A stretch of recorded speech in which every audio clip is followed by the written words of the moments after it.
स्वतःच्या हातून जेव्हा एखाद्या गरजवंतांचे काम होते तेव्हा त्यांच्या चेहऱ्यावर जे समाधान, जो आनंद मिळतो तोच आपल्या जीवनातील सर्वात मोठा सन्मान आणि सत्कार असतो। श्री स्वामी समर्थ। मी अश्विनी, स्वागत आहे सर्वांचं स्वामी माऊली चॅनलमध्ये। तर आज आहे मंगळवार। तर मंगळवारची माझी जी देवपूजा आहे ती सकाळी सकाळी मी करून घेतली, कारण सगळ्यात आधी उंबरठा पूजन मी करत असते आणि त्यानंतर मग देवपूजा करते आणि मग त्यानंतर बाकीची कामे आवरायला घेते। तर सकाळी सकाळी छान असं उंबरठा पूजन करून झालं होतं। त्यानंतर मग देवपूजा करून घेतली। आज मंगळवार होता म्हणून देवघरामध्ये छान असं गुलाबी वस्त्र मी अंथरून घेतलं आणि सुंदर अशी माझी सकाळची देवपूजा झालेली होती।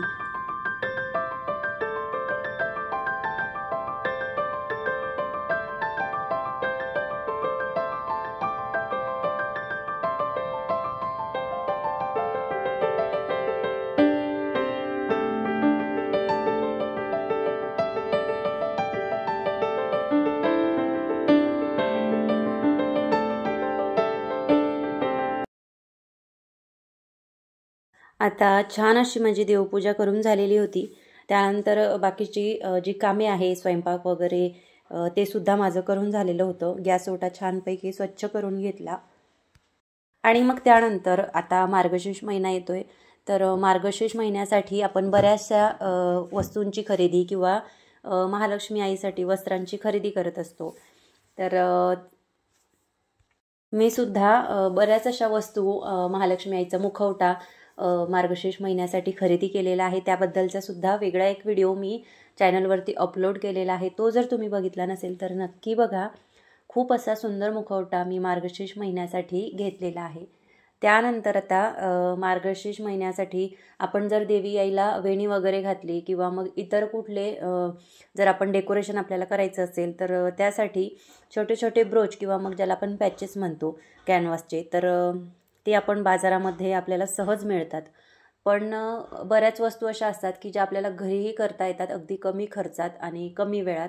वेळ थोडासा कमी जास्त जरी झाला तरी देखील आपण जे आपल्या हाताने करतो तेवढं समाधान आपल्याला मिळतं, कारण आपण एखादी वस्तू विकत आणली तर त्याचं आपल्याला तितकंसं समाधान नाही मिळत जितकं आपण स्वतःच्या हाताने बनवून ते देवी आईला घालू शकतो किंवा अर्पण करू शकतो।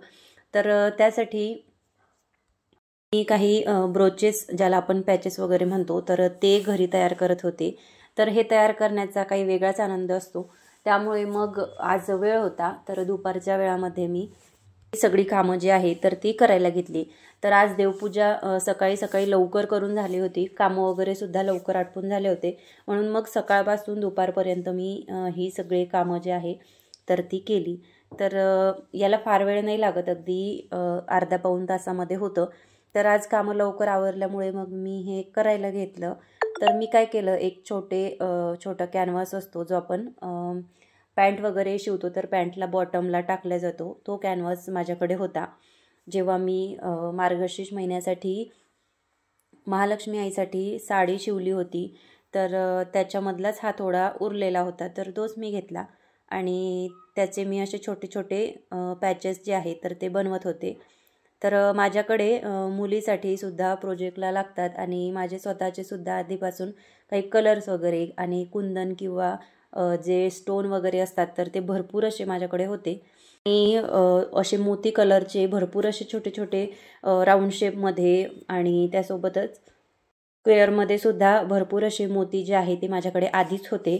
तर भरपूर दिवसापासून ते तसेच पडलेले आहे, त्याच्यामुळे मग मी ते जपून ठेवते। एखाद्या वेळेस मुलीचा जर प्रोजेक्ट करायचा असला किंवा मग मला स्वतःला काही करायचं असलं तर त्यासाठी मी ते घेत असते। तर मागच्या वर्षीसुद्धा मी जेव्हा संक्रांतीसाठी वाण द्यायचं होतं तर तेव्हा मी ज्या सुपाऱ्या असतात सप्तपदीसाठी तयार केल्या जातात तर त्या सुपाऱ्या मी आणि त्याच्यासोबत हळदी कुंकू, तर असं वाण मी तयार केलेलं होतं। त्याचासुद्धा व्हिडिओ मी चॅनलवरती आधी अपलोड केलेला आहे।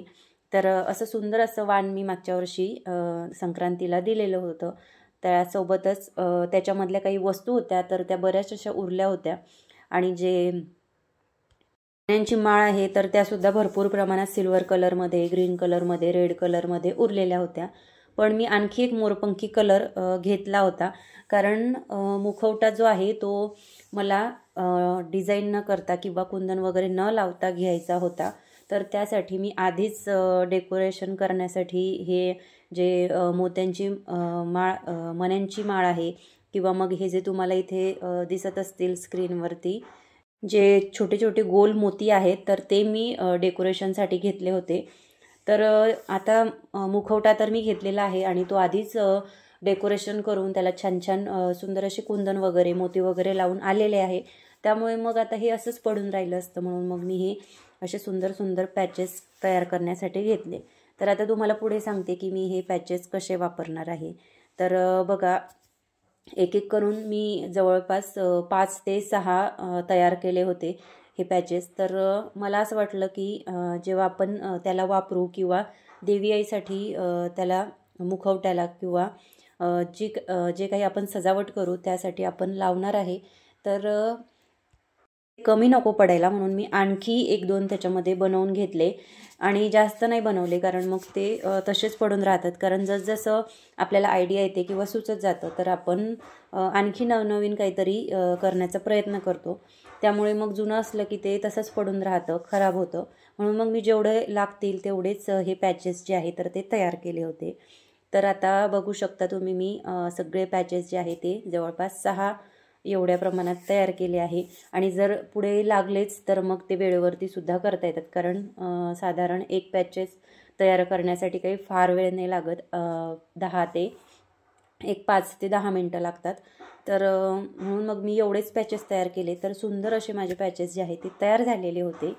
आणि त्यानंतर मग मी ते थोडे बाजूला ठेवले, कारण वाळल्यानंतर जोपर्यंत ते वाळत नाही तर तोपर्यंत छान असं ते चिकटून येत नाही कुंदन वगैरे. त्यामुळे मग मी ते तसेच उन्हामध्ये थोडा वेळ ठेवले, म्हणजे डायरेक्ट उन्हामध्ये नाही ठेवले, त्यामुळे कुंदनचा वगैरे जो कलर आहे तो खराब होतो किंवा उडून जाऊ शकतो. म्हणून मग मी ते थोडे असे उन्हामध्येच पण बाजूला थोडे आडोशाला ठेवले.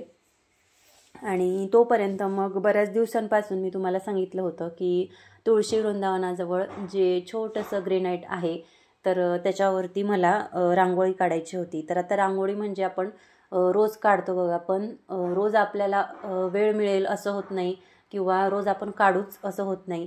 तर रोज रांगोळी काढायला आपल्याला आता रोजच्या धावपळीमध्ये तेवढा वेळ मिळत नाही, जमतही नाही. म्हणून मग अशी जर रांगोळी आपण काढली तर आपल्याला एखाद्या वेळेस बाहेरगावी जायचं असेल किंवा मग धावपळ असेल, आपलं जर झालंच नाही तर आपल्याला असं वाटत नाही की आपण आज रांगोळी काढली नाही, किंवा मग ती जागा सुनी सुनी वाटते, किंवा मग तिथं रांगोळी वगैरे न काढल्याने आपल्याला बरं नाही वाटत. तर या कारणामुळे मी माझी बऱ्याच वेळा धावपळ होते, रोजच्या कामामध्ये रांगोळी काढणं राहून जातं. म्हणून मग अशी रांगोळी मला बऱ्याच दिवसांपासून काढायची होती. आणि आता बाजारात सुद्धा आपल्याला जे असे रेडीमेड ग्रेनाईटचे जे रांगोळी आहे तर ते तयार करून मिळते. तर त्याच्यामध्ये सुद्धा चैत्रांगण रांगोळी असते. आणि रोजसुद्धा आपण देवघरासमोर किंवा तुळशी वृंदावनाजवळ जे काही पावलं देवी आईचे काढत असतो किंवा गोपद्म काढतो किंवा आणखी गुरुवारची रांगोळी काढतो किंवा वारानुसार ज्या काही रांगोळ्या आपण काढत असतो, किंवा मग आणखी आपण कमळ वगैरे काढतो, शंख चक्र गदा हे काढत असतो, तुळशीची छान रांगोळी आपण काढत असतो. भरपूर असे रांगोळी ज्या आहेत त्या वेगवेगळ्या प्रकारामध्ये आपल्याला रोज रोज काढायच्या असतात. पण रोज रोज आपल्याला उंबरठ्यावरती हळदीपूजन, हळदीचं लेपन करून रांगोळी काढणं किंवा तुळशीजवळ रांगोळी काढणं, किंवा तुम्ही बाहेर जर शिवपिंड वगैरे ठेवली असेल तर त्यांचं पूजन करणं, या सगळ्यामध्ये आपली रांगोळी काढणं राहून जाते. रांगोळी काढायला आपल्याला वेळ मिळत नाही. म्हणून मग आणि ती जागासुद्धा रिकामी असल्यामुळे आपल्याला दिवसभर तरी काहीतरी राहिल्यासारखं वाटतं, न केल्यासारखं. आपण जर नाही केलं तर आपल्याला काहीतरी राहून गेल्यासारखं वाटतं. त्याच्यामुळे मग ही रांगोळी मी काढायला घेतली. कारण बघा, आता ही रांगोळी जर काढली तर मग आता रोज जरी मला वेळ नाही मिळाला तरी ती जागा अशी मोकळी नाही वाटत, किंवा मग मी रांगोळी काढली नाही असं मला नाही वाटणार. म्हणून मग मी ह्या रांगोळ्या ज्या आहे तर त्या काढायला घेतल्या. तर बघा, सुरुवातीला छान असे सुंदर लक्ष्मी आईचे पावलं मी दोन्ही बाजूला काढून घेतली. त्या या रांगोळ्यांमध्ये सुद्धा वेगवेगळे प्रकार येतात बघा. आपण कमळ, शंख, चक्र, गदा हे तर काढतोच, पण याऐवजी आपण तुळशी वृंदावनाजवळ जे गाई वासरांचं चित्र असतं किंवा प्रतिमा असते, किंवा आजकाल बाजारामध्ये साचेसुद्धा येतात, तर ते साच्याने आपण गाय वासरांची जी रांगोळी असते ती आपण साच्याच्या सहाय्याने काढतो. तर ती सुद्धा काढायला आपल्याला भरपूर वेळ लागतो. त्यामुळे आता बाजारात ते सुद्धा साचे जे आहे ते उपलब्ध आहेत बऱ्याच प्रमाणात. तर साच्याने सुद्धा काढायला गेलं की मग बऱ्याच वेळा धावपळ होते, रांगोळी पुसल्या जाते, किंवा मग रांगोळीच व्यवस्थित येत नाही. त्यामुळे मग हे जे ॲक्रेलिक कलरनी रांगोळी आहे तर ती मी काढायला घेतली.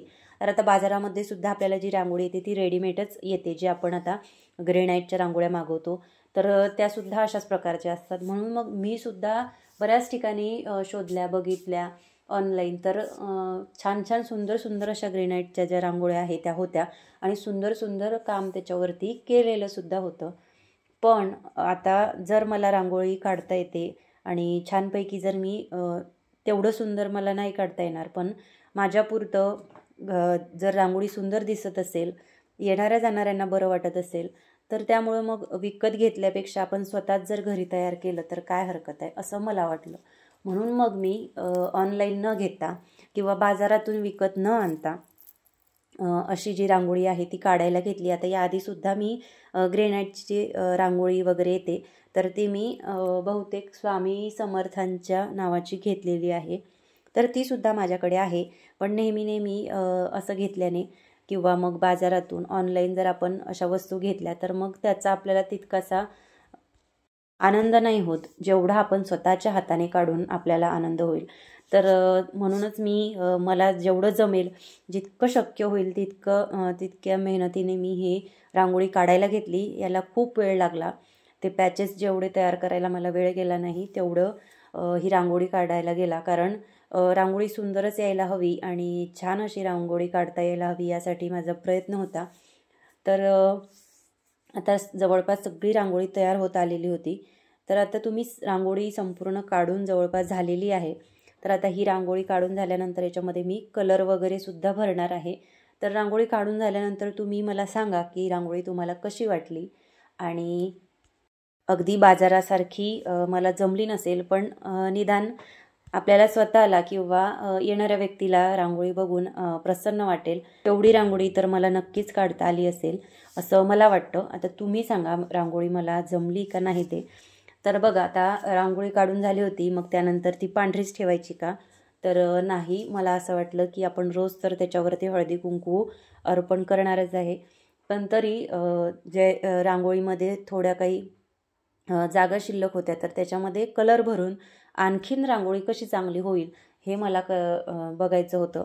तर मी जे कमळ काढलेलं होतं तर त्याच्यामध्ये मग मी कलर भरायला घेतला.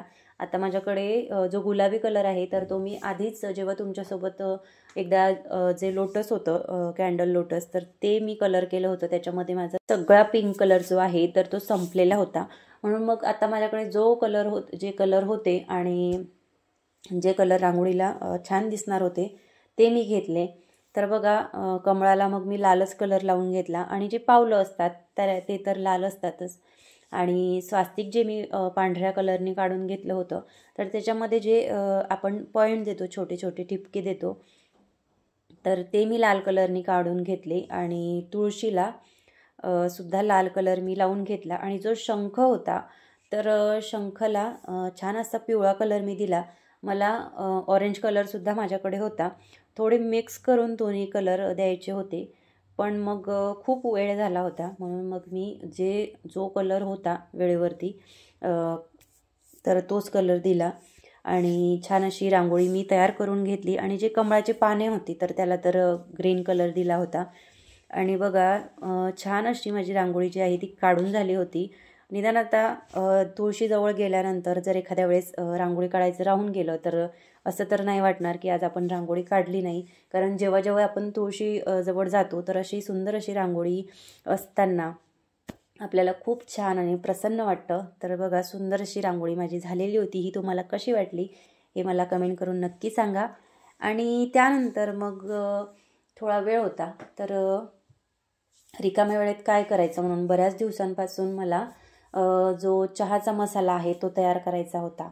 तर बघा अशा ज्या दालचिनी जी आहे आपण ज्याला म्हणतो, तर दालचिनी मी अशी छोट्या पॅकेटमध्ये झिप लॉक आहे तर त्या पॅकेटमध्ये मी ठेवली होती, कारण त्याचा एकदा जर आपण मोकळ्या जागेत किंवा अशी मोकळी भांड्यामध्ये वगैरे ठेवली तर त्याचा वास जातो आणि मग ती तेवढी टेस्टी नाही लागत. म्हणून मग मी ते एअरटाईट जी बॅग आहे तर त्याच्यामध्ये ठेवली होती.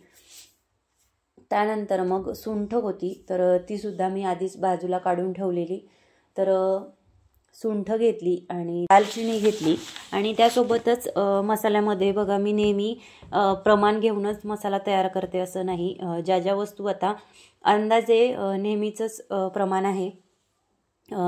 समजा जवळपास 1 ते 1.5 वाटी मी सुंठ घेत असते आणि अर्धी वाटी मी दालचिनी घेत असते. आणि त्यासोबतच जे चक्रफुलं असतात तर ती मी 2 ते 3 घेत असते आणि जर प्रमाण थोडंफार जास्त असेल तर 4 घेते, फार नाही घेत. आणि त्यासोबतच थोडेफार प्रमाणात वेलदोडे घेत असते आणि थोड्या लवंग घेत असते आणि त्यासोबतच थोड्याफार प्रमाणात मिरेसुद्धा घेत असते आणि जायफळाची पूड अगदी थोडी घेते. तर बघा मी सुरुवातीला काय केलं, कढई वगैरे ठेवून घेतली, छान अशी कढई तापवून घेतली, कारण कढई जर छान तापवलेली असेल तर मसाला छान खरपूस भाजला जातो. आणि जर आपण एकदम हाय फ्लेम केला आणि त्याच्यावरती जर मसाला वगैरे भाजून घेतला तर तो लवकर जळण्याची शक्यता असते. म्हणून मग मी कढई आधीच गरम करून घेते आणि नंतर त्याच्यामध्ये जे मसाले आहेत, जे दालचिनी आहे तर ती मी टाकून घेतली आणि त्याच्यासोबतच जे चक्रफुलं होती तर ती टाकली आणि वेलचीसुद्धा मला जशी हवी तशी मी बघा जास्त नाही, अंदाजे 1-1.5-2 चमचे टाकते.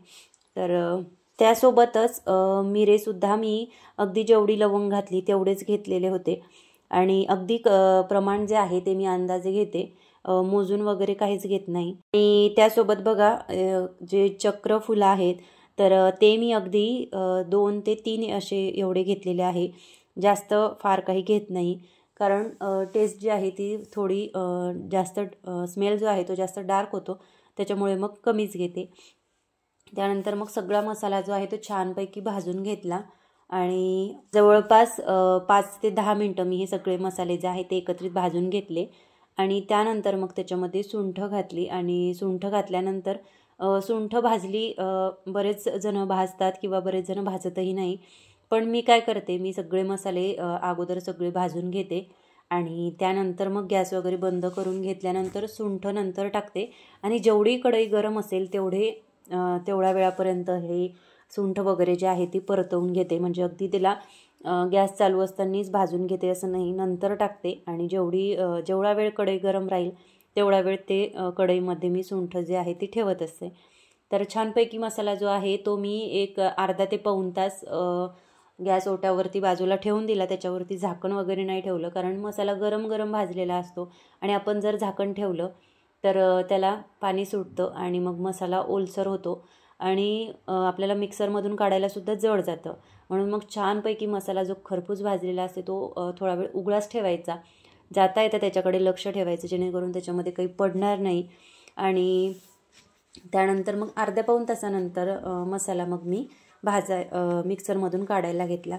तर सुरुवातीला मी थोडंच जे सामान आहे ते मिक्सरमधून बारीक करून घेतलं आणि त्यानंतर मग जे राहिलेलं अर्धं होतं ते बारीक केलं आणि जायफळसुद्धा मी त्याच्यामध्ये, जायफळाची पूड होती माझ्याकडे तर तीच मी घातली आणि मसाला जो आहे तो तयार करून घेतला. त्यानंतर मग 2 वेळा मसाले मी मिक्सरला बारीक करून घेतले आणि त्याच्यानंतर मग तिसऱ्यांदा परत मसाला एकदा परत बारीक करून घेतला, जेणेकरून तो एकजीव होईल आणि छानपैकी मसाला जो आहे तो तयार होईल. तर आता मसाला केला म्हटल्यावर मग चहा नको का करायला, तर मग मी चहा करायला घेतला, कारण मसाला झाल्या तो त्याची टेस्ट करायची, तो चहामध्ये त्याची टेस्ट कशी येते हे बघायचं. तर त्यासाठी मग मला काही राहिलं नाही, म्हणून मग मी संध्याकाळची सुद्धा वाट बघितली नाही आणि मसाला केल्या लगेच मी चहा करायला घेतला. तर चहासाठी मी छानपैकी भांडं ठेवून घेतलं. आता चहा मी या पितळेच्या पातेल्यामध्ये ठेवत असते, कारण नेहमी पातेलं बदलत राहिलं की मग चहा फुटतो आणि खराब होतो, म्हणून मग मी एकाच पातेल्यामध्ये चहा करत असते. तर छानपैकी पितळेचं पातेलं मी ठेवून घेतलं आणि त्याच्यासोबतच चहा करायला घेतला. तर आता गुळाचा चहा मी करत असते, त्यामुळे गुळाचा चहा आहे तर डायरेक्ट सगळंच गुळ नाही टाकत. थोडी आपल्याला साखरसुद्धा घ्यायची असते, कारण मग चहा जो आहे तो फुटायची शक्यता असते. आणि चहा जर आपण सगळाच गुळ घेतला तर चहा फुटतो देखील. आता जे फक्त ज्या ठिकाणी गुळाचा चहा असतात तर ते गुळच वापरत असतील, पण मी बऱ्याच वेळा घरी फक्त गुळाचा चहा बनवून बघितला, पण तो प्रत्येक वेळेस फुटला. त्यामुळे मग मी आता अर्धी साखर आणि अर्धा गूळ असं वापरते. तर छानपैकी मसाला टाकून घेतला जो आत्ता आपण बनवला होता. तर मसाला टाकला, त्याच्यानंतर अद्रक वगैरे टाकलं आणि त्यानंतर मग चहापत्ती वगैरे टाकून घेतली आणि छान असं पाण्यामध्ये ते भरपूर वेळ एक 10 ते 15 मिनटं उकळू दिलं. आणि त्यानंतर मग त्याच्यामध्ये गरमागरम उकळतं दूध मी घातलं, कारण जर आपण एरवी जर साखरेचा चहा केला तर आपण बऱ्याच वेळेस त्याच्यामध्ये थोडं कोमट किंवा थंडसुद्धा दूध घातलं तरी देखील चहा काही खराब होत नाही. पण हा गुळाचा चहा आहे तर गुळाच्या चहामध्ये दूध हे गरम आणि उकळतंच लागतं, करून आपला चहा जो आहे तो फुटत नाही आणि लवकर उकळतो. तर बघा, छान असा गरमागरम चहा माझा झालेला होता. आणि खरं सांगते, मसाला घातल्यानंतर चहाची टेस्ट काही वेगळीच लागत होती आणि छान असा चहा माझा तयार झालेला होता. तर आजचा हा व्लॉग तुम्हाला कसा वाटला हे कमेंट करून मला नक्की सांगा. आणि तुम्ही जर चॅनलवरती नवीन असाल तर चॅनलला लाईक, शेअर आणि सबस्क्राईब नक्की करा, जेणेकरून असेच नवनवीन व्हिडिओ तुम्हाला सर्वात आधी बघता येतील. आणि व्हिडिओला हाईपसुद्धा करा. परत भेटूया अशाच एका नवीन व्हिडिओसोबत. तोपर्यंत श्री स्वामी समर्थ.